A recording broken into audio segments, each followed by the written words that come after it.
It is great to be with you to be part of this Disaster Recovery Institute International DRI Forum. I'm Mike LeFever. I retired as a Vice Admiral in the U.S. Navy after 38 years of service, graduating from the U.S. Naval Academy. I was a surface warfare officer and served on various ships on both East and West coasts. I was privileged to have command of a destroyer squadron, a strike group, and 2 separate joint task forces in Pakistan. My last military assignment was as the Director, Strategic Operational Planning at our National Counterterrorism Center, NCTC. Since retiring, I have followed my passions of leadership, service, and building high-performance teams. The highlights have been working as a senior advisor and a mentor at the McChrystal Group, a mentor with the Joint Staff Training Division in support of military leadership development, and now as the Chief Executive Officer of this dynamic security and risk company called Concentric. I also serve as a performance ambassador for 2 breakout companies in the areas of performance, which are Liminal Collective and Arena Labs, which are truly invigorating. What I would love to do today is talk about 4 things. My experience in the large earthquake in Pakistan in 2005 and 6, the lessons from that experience working with the interagency and international community, the anatomy of a crisis, having experienced leading the US military effort in the earthquake, and later in 2010 for the massive floods along the Indus. And finally, how I developed the resilience to navigate a career in the Navy with worldwide deployments, combat tours, leading humanitarian assistance and disaster relief efforts overseas, and in national security. Let me share a story that was most impactful to me, personally and professionally, is when I was called upon by General Abizaid, then the commander of the Central Command, CENTCOM, to lead the US military's response to the devastating 2005 earthquake in Pakistan. Talk about uncertainty, ambiguity, and adversity. Throughout my career, I found myself in situations I never expected nor would have ever anticipated. Here I was in 2005, I was a strike group commander of 6 ships, 2 submarines, and air wings, and Marines and sailors of 5,500 exceptional men and women. I had just finished the world's largest multinational exercise off the coast of Egypt called Bright Star, and my Marines were getting offloaded into Iraq to support the historic elections in 2005, and they were going to be in Fallujah. When I got ordered to fly into Pakistan to lead the US earthquake relief efforts. I had less than 24 hours to prepare for landing in Pakistan with a small team of 7 trusted members of my leadership team from my strike group. Here I was, I landed at Benazir Bhutto Airport in Islamabad at 01 o'clock in the morning, in an environment reminiscent of the bar scene at Star Wars. Piles of emergency supplies, donated clothing, and emergency response teams, both non-government organizations as well as government organizations from around the world, looking in any way to help possible. So there I was, an admiral, 700 miles from saltwater, in a country I had no experience with and leading joint and coalition forces in my first ever humanitarian assistance and disaster relief effort. In addition, the lethality and physical destruction of the earthquake were overwhelming. 78,000 people were killed, 177,000 were injured, and there was over 3.5 million people now left homeless, with winter rapidly approaching in the Himalayas and the Hindu Kush. To this day, it is still considered the benchmark for humanitarian assistance and disaster relief. And we end it with the highest approval rating for the United States ever in Pakistan. I have so many takeaways from this experience, which really served to crystallize my leadership philosophy, especially in leading through crisis and uncertainty. The first is the critical importance of establishing a common understanding of the strategic end state, what I would call the end game first. What I mean by this is having a North Star for whatever you are doing. For me, in Pakistan at this time, it was providing humanitarian relief and improving US-Pakistan relations. Everything I did, every decision I made was aligned with these two goals: for mission success and to avoid mission creep. It kept us all focused and gave us confidence in the way forward. The second key takeaway was the critical role of relationships, which to me are fundamental to impactful leadership.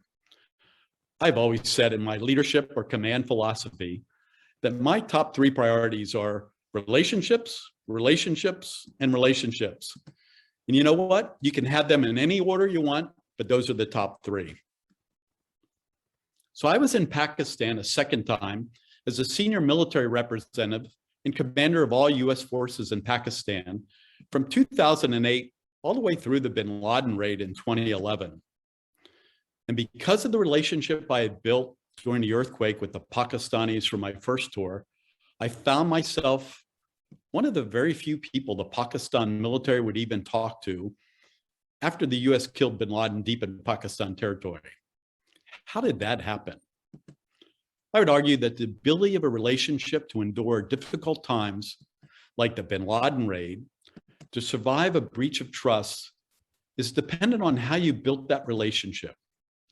The strength of trust is based on delivering what you say you're going to and doing what is right for the mission, for the relationship, and not just what you think is right at the time. It is also about how you think through in advance the second and third order effects of your decision and decide on a risk mitigation strategy to protect that relationship as much as possible. In just about every critical decision that I had to make in my career that I can think of, it was more important for me to consider the impact on key relationships for the strategic long term than on being right now in the tactical sense. I think you develop this over time. It's not a transactional series of events, but taking the time, transaction by transaction, to nurture the building of a relationship.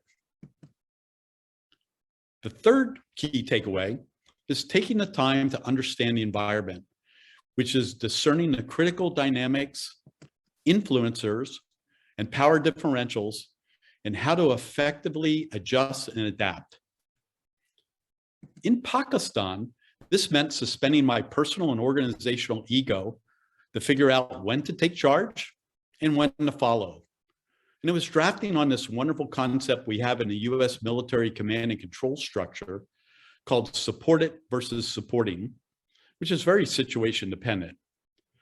But this is a key concept of leadership that works in all situations and forestalls the ego battles that undermine agenda that is usually what makes organizations or companies fail.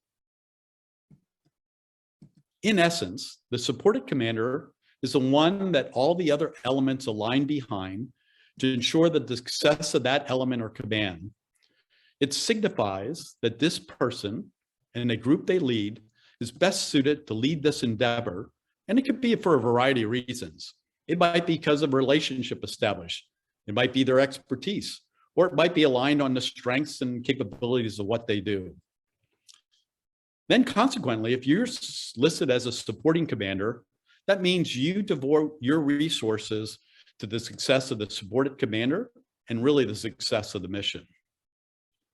So for example, in Pakistan, the US military was almost considered the elephant in the room. There's nobody that can operate at scale and speed that the US military has. Strategic airlift, strategic sea lift, able to move mountains in timely fashion, and no one else understands that. And so even though I had the majority of resources and capabilities in Pakistan, I led my team with this mindset that we are there as a supporting commander, and our mission was to support the US mission to include all the interagency and coalition partners. It was not just about putting the spotlight on the US military's contribution, it was about the overall mission success. So in this regard, always remember that even the smallest element can make a difference in the outcome. I've always strived to harness the talent, the diversity, the culture, and the unique contributions that truly have impact to its fullest. An example, in Pakistan, the Australians sent a small medical clinic and 2 helicopters, literally pale in comparison to over the 1,500 folks I had on the ground, the 30+ helicopters, multiple strategic sea lift of C-17 cargo flights, 2 major hospitals, a MASH unit, the 212 MASH, and a Navy Marine Corps hospital. Think of capabilities like a Los Angeles General Hospital, multiple operating rooms, and intensive care units and beds in areas that had almost never seen doctors before, up in the affected areas. It was phenomenal to see. In addition, we had the CBs, the construction battalions and engineers, and the list goes on capabilities I provided. But the Aussies and their small contingent, we sent them to a very remote location along the contentious line of control and only reached by air. But they had tremendous impact and were key to the success of the mission. And the funny thing is that every organization, whether it's the US military, my company now, or your company, they all have their own culture, their own values, their own power differentials, ways of doing business, ways of making decisions. But understanding those dynamics in your environment is key to how to navigate in those environments. One of the other things I wanted to talk about was this anatomy of a crisis. I also learned from these experiences that there are recognizable phases of a crisis or disaster. Every crisis, no matter the scale or scope, follows a unique path. And once you know that path, you have a far greater chance of figuring out the end game because you can utilize your resources to the best of your abilities, and each phase establishes a subtle difference also in your decision-making space. So in 2010, when I was back in Pakistan as the senior military rep, as the commander of the defense representative of Pakistan, a new disaster arrived. It was late summer in Pakistan, it's monsoon season, and the country is no stranger to heavy rainfall. This year saw a monsoon of epic proportions that loomed over the country, deploying a torrent of endless water. By mid-August, 17 million acres of Pakistan were underwater, over 500,000 homes were destroyed, and 6 million people were displaced along the avenues of the Indus River. While this situation was very different from the earthquake, I still had this sense of déjà vu and also a greater sense of confidence in how to respond, what was needed as the situation unfolded and evolved. So how do you recognize where a crisis begins and ends? I would argue any crisis, again, no matter the scale, I would offer has 4 phases. First phase is what I would call the 911 moment. This is the moment a crisis begins. You enter an emergency mindset. The status quo has been upended by this unexpected event, activity, or evolution. And it's time to drop whatever you were doing and get to work. As a leader, you have to make decisions to sustain with high uncertainty. It is an overwhelming moment that requires immediate action to save lives, prepare for major changes, and address fears. This phase can really vary in length depending on the scope of the crisis. For example, if you cut yourself while preparing dinner, the 911 moment begins with the first drop of blood and ends the moment you've stopped the bleeding. The 911 moment for a natural disaster generally lasts as long as the event itself in most cases. If you're a startup company, maybe that 911 moment could last until you've attained some manner of revenue balance. But you have to be prepared to endure whatever the circumstances require. In phase 2, it's planning for that second and third order effects. In Pakistan, as the waters receded, the true extent of damage was revealed. We had to address the follow-on effects of the flood, And one of the first concerns was the sheer number of displaced people. A human being needs water, shelter, and food to survive, kind of like the Maslow's hierarchy of needs. Eventually, there would be other needs that had to be met, but the most important step was creating a stable environment. Phase 2 is still a time of careful action because the wrong decision could pull you back into phase 1. And so these second and third order effects can be devastating if not properly addressed. So for example, in the floods, as well as the earthquake, these displaced people, they're exposed to outside contaminants and germs in incredible numbers. They had a focus on sanitation and water sanitation, and we had a focus on educating the refugees on procedures to keep them safe from dysentery. The key characteristic of this phase is to note that if none of these solutions are permanent, but you're making decisions that move you forward, but they are not the final word on the situation. I would say phase 3 starts at this understanding of a steady state. There's a phrase thrown around a lot during the aftermath of any disaster, the so-called new normal. It means accepting a new world and accepting a new status quo. Phase 3 is a steady state of being, but is not a sustainable normal environment, or rather it can't be a self-sustainable environment. The steady state is marked by routine and reset. And this is a time that tasks can be dropped, mistakes can be made, and you run the risk of backsliding. And it's not because of laziness, it's fatigue. Everyone has lived in this state of potential failure for so long under the high stress of saving lives in phase 1, understanding that if you don't get phase 2 right, you could fall back into phase 1. And so it's still hard to see that there's a bright light in the future. And so you have to keep your team focused, keep them motivated. You need to be ready to give them a break so they can recover some of their energy. And everyone will have a different level of tolerance, and that includes you. There is no shame in needing to get your head back in the game, and in fact, it'll make you stronger overall. One of my tentpole goals during both disasters was the idea to leave the stage with them still clapping. As the guest in Pakistan, it was important for me not to overstay my welcome. While the nation was certainly grateful to have the help in recovery, the US military wasn't exactly invited in to stay for the long haul. And so there's a fine line between supporting a recovering country and taking over the work that the local government and culture would rightly do. So I wanted to exit this situation with the country still grateful for the US presence, not so soon that it felt like I was abandoning them, but not so late either that we had to be told to leave. That moment appeared on the horizon that turns really into what I would call phase 4. And so I knew from my time during the earthquake that Pakistan would eventually reach a moment of equilibrium.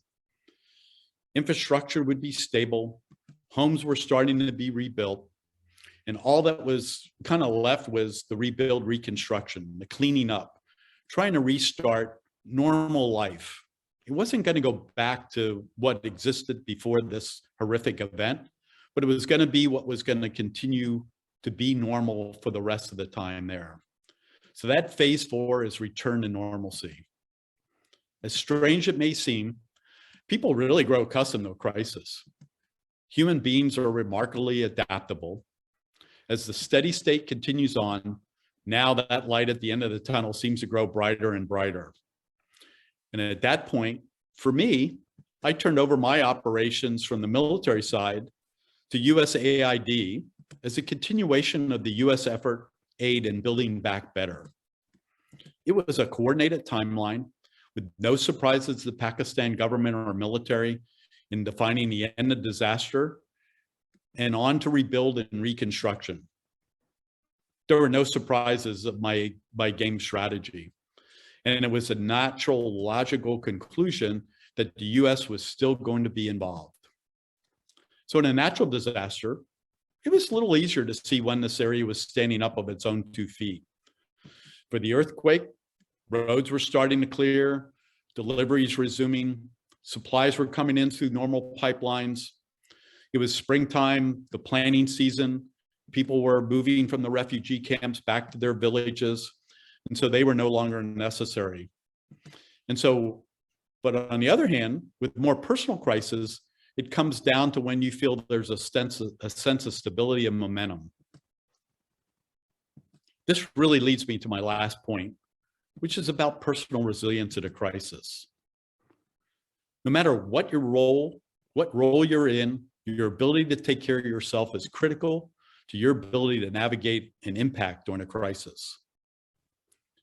So my definition of resilience, drawing from both the American Psychological Association and the world of high performance, is the ability to adapt to life's uncertainty, ambiguity, and adversity, which I also think characterizes the definition of resilient people.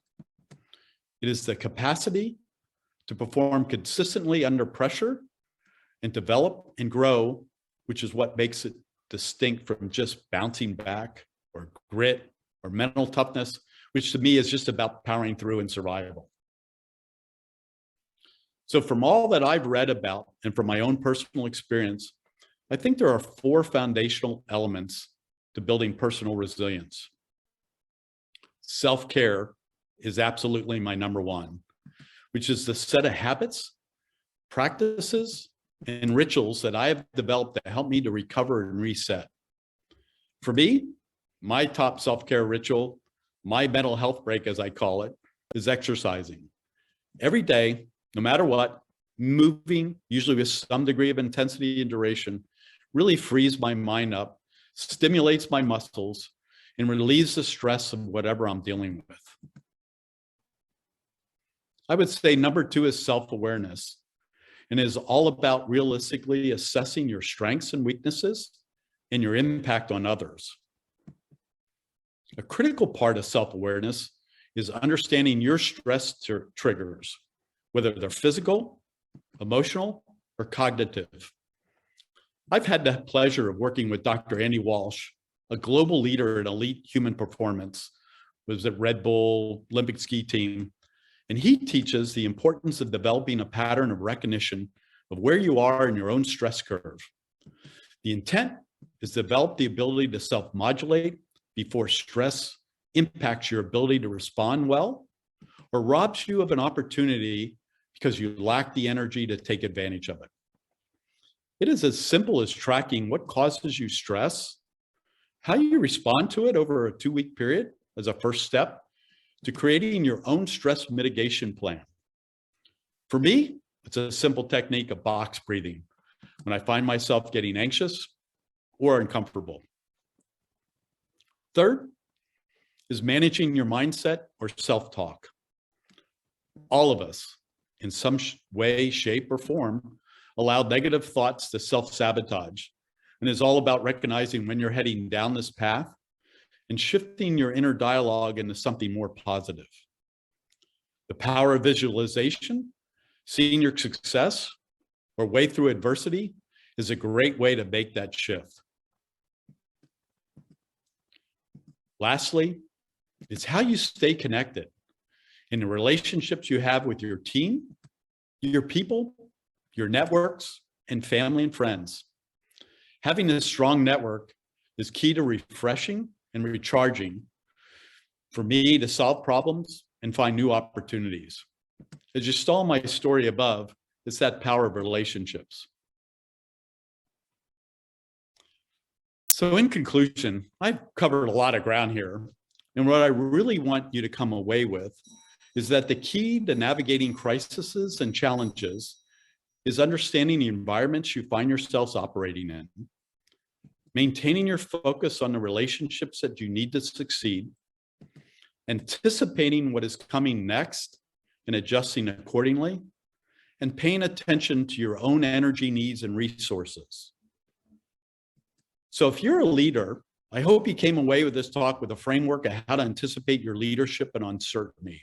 And if you work or support a leader in crisis, you know what questions you need to ask and how you can best contribute to the success of the mission. Thank you so much for the opportunity to talk to you today.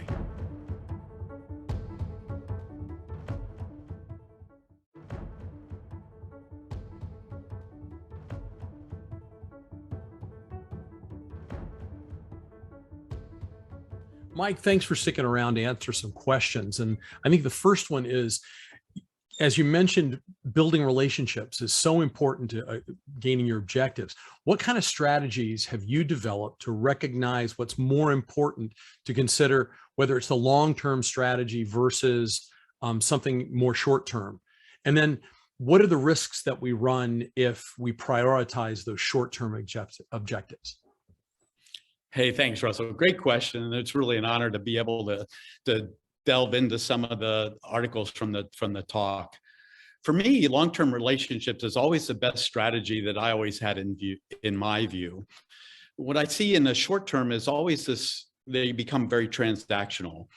And you don't really focus on that strategic end state or end game, but there may be times for that short-term interest may only prevail if there is a question of, legality, rule of law, or a foundational national interest that would make it more so that you would look just for a short-term relationship.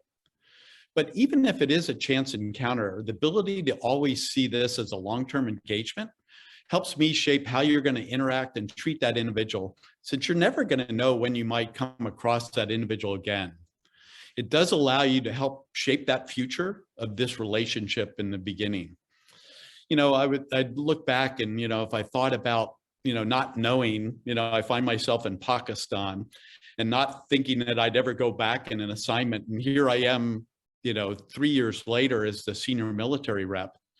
I often wonder how that would have gone, how I treated my colleagues in the Pakistan military or governments, or even folks with the UN that work so hard on the relief efforts during the earthquake, to only see, look at the short term and what the future might have held. Because what was interesting is in the floods that ensued some years later when I was there as a senior rep in 2010, the horrific floods, ironically, many of the same people that I operated with the earthquake were back in the same kind of environment, either from the UN, from the Pakistan military, or civilian leadership from Pakistan. And it was a wonderful, because everybody had this feeling of almost deja vu. Here we were back, the band got back together again, and we were able to really move the ball forward and do a lot of things that in the earthquake took a little bit more time to develop. We knew that this was the success of how we did it and to be able to move forward. And so those long-term relationships really paid off in quite a way. As well as, that was the strategic goals that General Abizaid gave me is, provide humanitarian relief and improve U.S.-Pakistani relations. And so that always became a mark for me.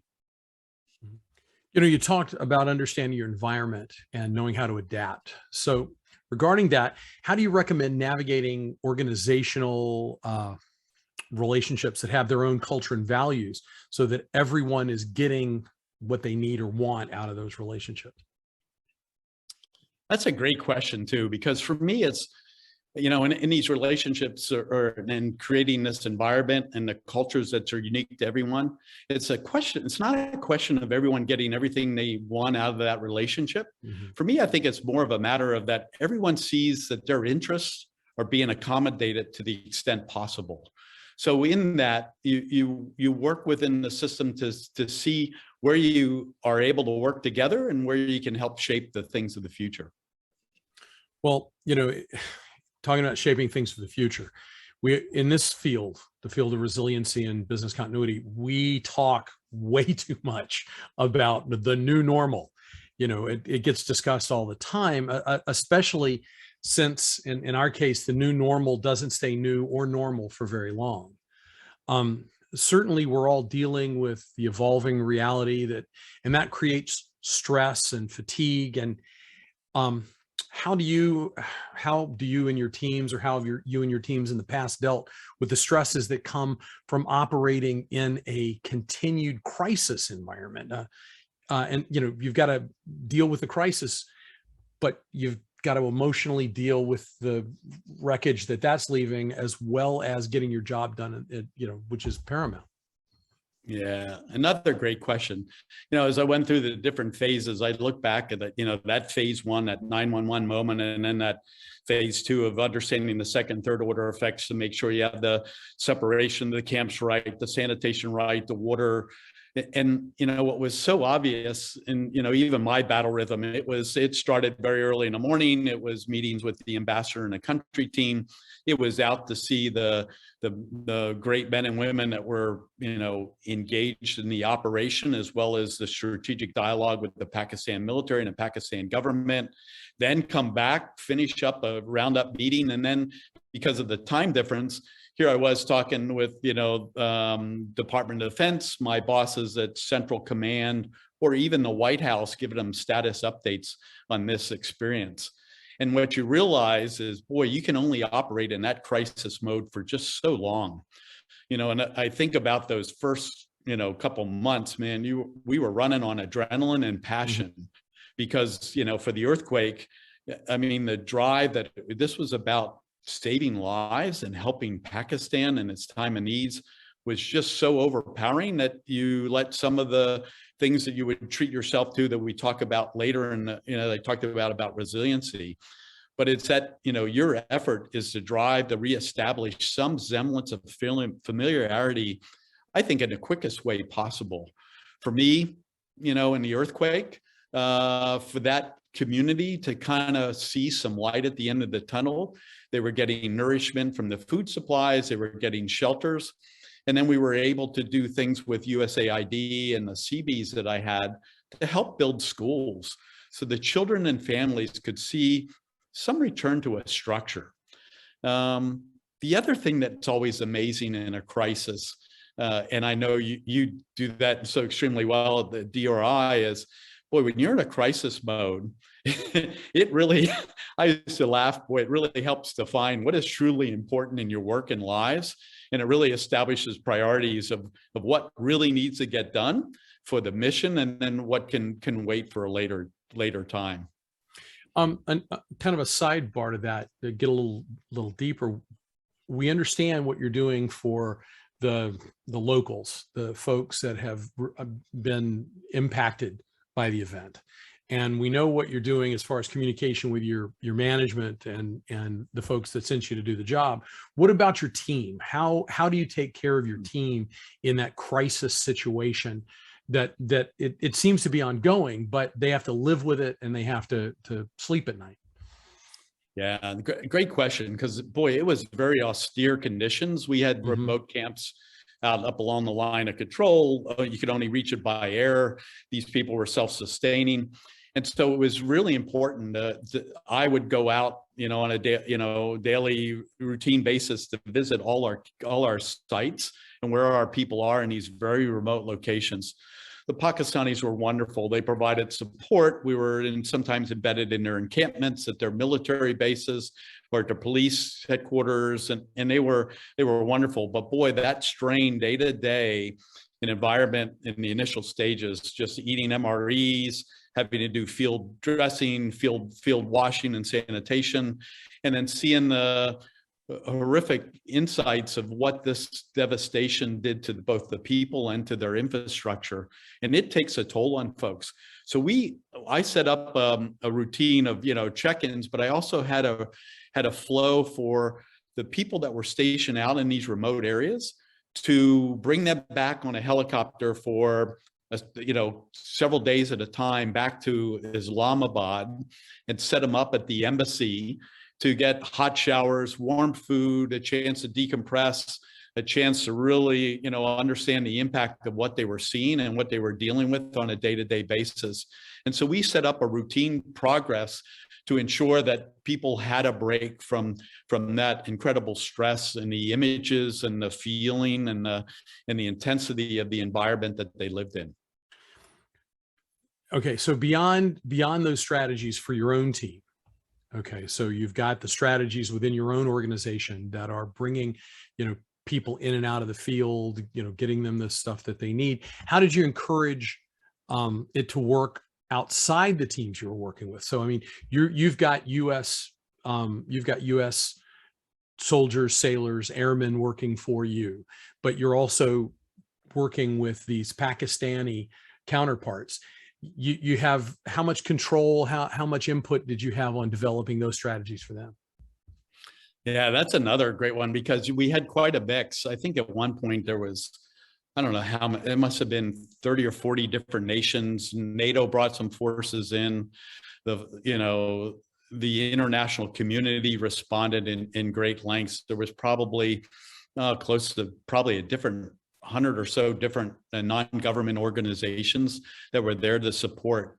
And so what I tried to do, and it was really, and a lot of times had some great discussions with my Pakistani counterparts, is that, when dealing with these outside teams, what I wanted to be able to do is I wanted to lead and demonstrate that the resilience strategies that were working for my team and all its individuals was a good model for them to adapt as well, of how they considered, taking care of their own and taking care of other folks that supported them. And we'd often have these wonderful sessions when I met with my counterparts over tea and finding out and getting to know them better. But it always, no matter what, in most conversations, it came about the men and women of the U.S. military and the U.S. aid organizations that supported us, about how they behaved, how they treated, their passion for others. They were sent around the world to this remote area, but were dealing with great passion and comfort for the folks and the maladies and the people that were affected by this earthquake, as though they were part of their own family. And it was that image and that model that was so powerful that moved quite a bit, that the Pakistani government at the end of it honored my whole team with this award that they commissioned called the Star of Sacrifice. And in it,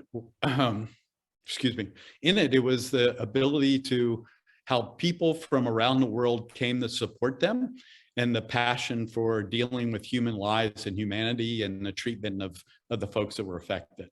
So it was just really quite an honor and quite moving. Excellent. One of the things that we here at DRI and at the DRI Foundation are very proud of is our records for being a booster for veterans coming out of the military or been separated for a while, bringing them into the resilience field as a civilian career choice. From your perspective, how do you see the overlap between military experience and resiliency in the private sector? Business continuity is a profession in the private sector. Yeah, I'm so impressed by what you and DRI does for the veterans. At Concentric, where I work too, we're big at looking on veterans to join. Because what we found, and I'm sure you find the same way, is that the wonderful women and men, they develop skills through their military training and experience that set them up well in this field. Whether it's the planning aspect to involve developing courses of actions, understanding the branches and sequels that could ensue, or these alternate paths to accomplish the mission or be prepared. That I think most of them have this experience that they deal also with uncertainty and ambiguity, and in many instances under lots of stress for some of them. And I know I seek out those attributes for the folks that I work with at Concentric. And what's also fascinating is that with our client base, we have some family offices and high net worth individuals that nowadays, maybe because of COVID or others, that people are really interested in understanding that, wow, I should have had a plan. They might have had that plan on the shelf that was collecting dust, but now the ability to understand, wow, what a pandemic does and what to be able to be prepared for, and having that expertise from either a previous military background and to be able to get that experience and certification from DRI to be able to go out in a whole host of different areas that DRI focuses on, from cyber all the way through to the physical side. It's just amazing, and they're really looking forward to it. We're seeing quite a few people ask for us for those assessments and those plans to go into the future. Okay, now that was the easy part of the question. The second part of the question is maybe a little bit harder. So as I said, we love bringing veterans into this field.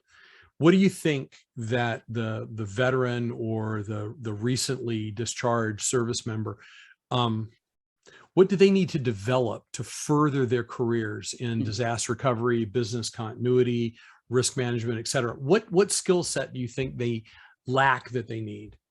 That is a great question, because I know the journey that I went on, which was quite interesting. But I think no matter what their specialty or their commands or the environment they served in, having a kind of, an organization like DRI, a nonprofit, to assist in their transition, I find is very critical. Like I said, earlier, when I see that DRI is the oldest and largest nonprofit, an organization, around the world that prepares for and recovers from disasters, with education, with accreditation, with thought leadership, business continuity, disaster recovery, cyber resilience, and the related fields. I mean, you couldn't talk about a better skill set to be able to transition.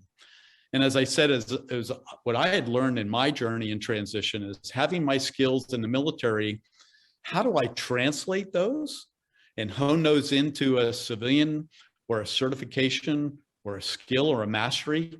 That's what's key in succeeding in that transition and succeeding in the commercial and outside marketplace. Well, Mike, it's been a pleasure talking to you. We've been talking, you've heard today from Vice Admiral retired, Mike LeFever. Thanks for coming out, Mike, and we're glad to have you at this year's Resilience Summit for DRI. Yeah, I'm really honored to be a part of it, and I love what you're doing and the passion that you have. So thank you for what you do, and thank you for having me at the summit. Appreciate it.